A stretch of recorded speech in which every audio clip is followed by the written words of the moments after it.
Robert Bates, the director at the Centre for Migration Control, and appropriately we've been doing a lot of migrant crisis stories because there's so much to talk about. Got lots of phone calls and messages from you all about this.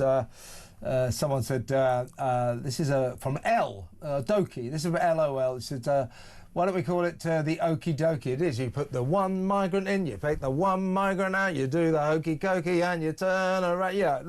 That's about the size of it. But anyway, this is a non-migrant story. Whoop-de-doo. Let's talk about Morgan McSweeney, Robert. He is the Chief of Staff at Downing Street. One of these people, you know, the Westminster is brilliant.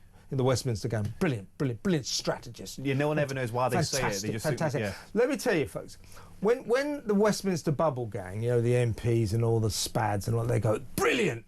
That man is the most brilliant man in Parliament. It means they're completely moronic. You know, they have much lower standards about brilliance than the rest of us. Considering Morgan McSweeney is supposed to be a genius, he's not exactly doing very well for his boss. However, he's in a world of trouble. Basically, he stands accused of essentially hiding substantial amounts of donations to a shady think tank called Labour Together. This was back in 2021. In fact, Labour Together, it was depicted as a sort of, you know, meeting for political, pointy heads to discuss political issues. But in fact, what it was a covert group, organisation aimed at deposing the disastrous Jeremy Corbyn and installing Keir Starmer as Labour. This organisation was fined nearly £14,250 back in 2021 for not declaring 20 donations, 20 donation law. This is against the law, by the way. This is a legal issue. Morgan McSweeney's defence was that no one told him he had to declare these. And now, Robert, a email from a Labour lawyer has emerged in which he did say to McSweeney, you should have declared these donations, but what you should do now is pretend they're an administrative error, a mistake. But he never really even did that. But his crime seems to be that he says that no one told him he had to declare £739,000 worth of donations to this think tank. Now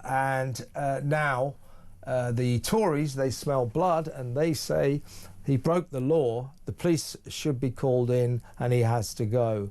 Mike Graham thinks the writing's on the wall for him. I think it doesn't look good, I really don't. When you add to the fact that the Prime Minister is furious with him for recommending Peter Mandelson to be the ambassador to Washington, Morgan McSweeney may not be long for this Downing Street world. No, but it's an interesting one because if you look at what's sort of come out in the last couple of hours, which is, of course, that sort of people are now suggesting as well that Starmer should have actually declared some of the stuff that came through Labour Together, you actually have to wonder, does Starmer have the option to get rid of McSweeney, or is there sort of what they concocted over the last several years during Starmer's leadership bid with Labour Together, does that mean that he actually almost hasn't got the option because he doesn't want a disgruntled former aide on the outside throwing stones? And of course the last sort of senior PM aide that was in the headlines quite as much as McSweeney was Dominic Cummings, and when Boris Johnson finally gave him the axe, we all saw what happened with that. Cummings was relentlessly briefing against Boris Johnson until eventually it was his downfall. So I think this is a really interesting tension here that probably Starmer would definitely rather he didn't have, but I don't really know if he's got the sort of room for manoeuvre that perhaps some people would think, that McSweeney can just be thrown out of the door and there will be no ramifications. I mean, he's already got sort of the Prince of Darkness now sat on the outside. And Angela Rayner throwing stones from outside the tent now, and she's hooking up with Andy Burnham, so she's definitely going to rear her ugly head again, and I use that figuratively, folks, and try to sort of make a re-grab for power. Peter Mandelson, you don't want to get on the wrong side of him. He's briefing furiously against Starmer.